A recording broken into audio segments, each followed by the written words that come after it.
واحد عبادت چې ده هغه روزه ده.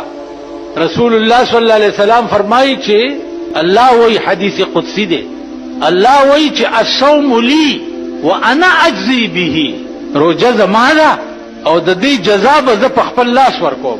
نو تاسو ته به دغه روزه ثواب د الله په لاس ملاوي. یا الله چې د الله لاس به څنګه.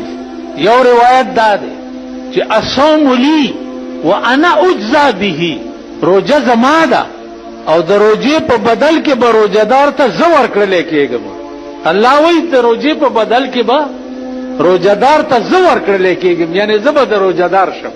په دې لنډۍ بوچای روزه باندې الله بستا شي.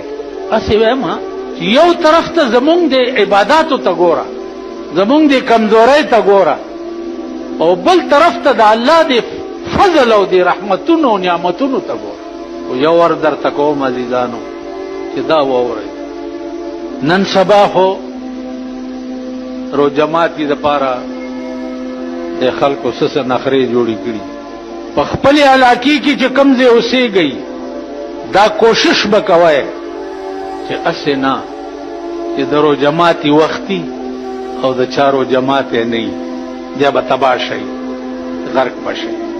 په خپل علاقې کې به دا سروې کوئ